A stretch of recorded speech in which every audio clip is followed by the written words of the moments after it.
வணக்கம். பாலச்சந்திரன் பேசுகிறேன். இந்த பெண் அடிமைத்தனம்ங்கிறது ரொம்ப நாளா உலகத்துல எல்லாமே நிலவி வந்த ஒரு கொடுமை, இன்னும் முற்ற முழுக்க தீராத ஒரு கொடுமை.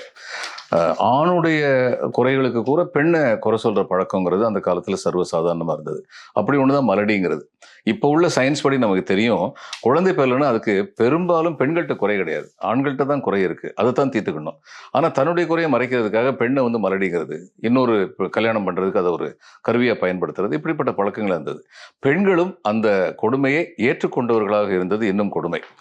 கண்ணதாசன் ஒரு படத்துல ஒரு பாட்டு உண்டு, மண்ணுக்கு மரம் பாரமா மரத்துக்கு இலை பாரமா அப்படின்னு சொல்லி ஒரு பாட்டு உண்டு. அதுல அந்த குழந்தையை பார்த்து அந்த அம்மா பாடுவாங்க, மலடி மலடி என்று வையகத்தார் பேசாமே தாய் என்ற பெருமதனை மனங்குளிர தந்தவனே அப்படின்னு சொல்லி அவங்க பாடுவாங்க. அது ரொம்ப அற்புதமான ஒரு பாடல். அது மாதிரி இந்த தாலாட்டு பாடல் ஒன்றும் இருக்கு நம்முடைய நாட்டுப்புற பாடல்களில். ஒரு பாடல் இருக்கு, அது பார்க்கலாம். மகனுடைய பெருமை. பெருமை என்ன? தாய்க்கு பெருமை தேடி தந்தான். அப்போ முதல்ல மகனுடைய பெருமையை சொல்லி, உன்னால எனக்கு பெருமை வந்தது அப்படின்னு சொல்லி அந்த தாய் முடிக்கிற மாதிரி இந்த பாட்டு இருக்கு.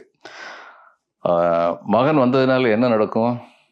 பட்ட மரம் பாலூரும், பாவக்காய் தேனூரும், உளித்த மரம் தான் தழையும், உத்தமியாள் வாசலிலே, வடக்கே ஒரு மூங்கில் வளருதில்ல கல்மூங்கில், வில்லுக்கு வில்லாகும் விஜயனுக்கு அம்பாகும், சொற்கேளா அர்ச்சுனருக்கு கண்டு வில்லு அம்பாகும், வடக்கே மழை வேஞ்சி வாசலெல்லாம் தண்ணி, தண்ணி வந்தன சாயலிலே நீ தங்கி வந்த தாமரையோ. அந்த தண்ணி வந்த சாயல்ல தாமரையா நீயே, ஊரெல்லாம் மழை வேஞ்சி என்னுடைய வாசல்ல அந்த மழை தண்ணி போகும்போது அந்த மழை தண்ணியில தாமரையா நீயே அப்படின்னு கேட்குறாங்க. வடக்கே மழை வேஞ்சி வார்ந்த மணல் ஓடி வர, நடந்து போ பாலகனே உன் நல்ல தடம் நான் பார்க்க. மழை பெஞ்சு ஓஞ்சதுக்கு அப்புறம் மணல் இருக்குமே, அந்த மணல்ல நட, உன்னுடைய தடத்தை பார்த்து நான் சந்தோஷப்படணும் அப்படின்னு சொல்றாங்க. வடக்கே ஒரு நாள் வர்ணலட்சம் பூ பூக்கும், வாடை அடியாதோ வரிசை மகன் கண்ணையற, தெற்கே ஒரு தாழை தென் லட்சம் பூ பூக்கும், தென்றல் அடியாதோ செல்வ மகன் கண்ணையற. தூங்குறதுக்கு கண் உறங்குன்னு சொல்லுவாங்க, கண் அயறுதல்னு சொல்லுவாங்க. கண் மூடுன்னு சொல்றது அமங்கலம், அதனால கண் மூடுன்னு சொல்லவே மாட்டாங்க அந்த காலத்துல. கண் உறங்குன்னு கூட சொல்றது, கண் அயர்ந்து விடுன்னு சொல்லுவாங்க. அதான் சொல்றாங்க, தெற்கு ஒரு தாழை தேன் லட்சம் பூ பூக்கும், தென்றல் அடியாதோ செல்ல மகன் கண் அயர அப்படின்னு கேட்குறாங்க. வைகை பெருகி வர வாழை மீன் துள்ளி வர, துள்ளி வந்த மீனுக்குள்ளோ வேலவா தூண்டி வலை போட்டாரே, 10 வருஷமோ பாலனில்லா வாசலிலே கைவிளக்கு கொண்டு கலி தீர்க்க வந்தவனே. 10 வருஷமா பிள்ளை இல்லாம இருந்தது, இப்ப நீ பிள்ளையா வந்துட்ட. கைவிளக்கு கொண்டு விளக்கு கொண்டு வர்றது ஒரு மங்கலம், நீ வந்ததே ஒரு மங்கலம் அப்படிங்கிற ஐடியா. விளக்கிலிட்ட எண்ணெய் போல வெந்துருகி நிக்கையில, களத்திலிட்ட பால் போல கை குழந்தை தந்தாரே, கடவுளுக்கு வாழ்த்து. மலடி மலடி என்று மானிடங்கள் ஏசுகிறார், மலட்டு குலமதையே நீ மரப்பிக்க வந்தவனோ.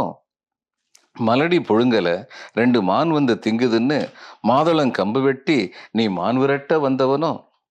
கொல்லையில தென்னை வச்சு குறுந்தோலை கொட்டாஞ்செஞ்சு சீனி போட்டு திங்க செல்வமே பிறந்தவனும். நீ வந்தால என்ன சந்தோஷம் எனக்கு. இதுல கொட்டான்னு சொல்லுவாங்க, அதுல நான் சீனி எல்லாம் வச்சு சாப்பிட்ற அளவுக்கு எனக்கு சந்தோஷத்தை கொடுத்துட்டேன். வில்வ பொடி மணக்கும் விரிஞ்ச தலை பூ மணக்கும், கதம்ப பொடி மணக்கும் கட்டழகன் கூந்தலிலே. நீ வரும்போது, நீ வந்ததுனால இந்த வீட்டில் எனக்கு இவ்வளோ பெரிய பெருமைடா என் செல்லமே அப்படின்னு சொல்லி அவங்க சொல்கிறாங்க.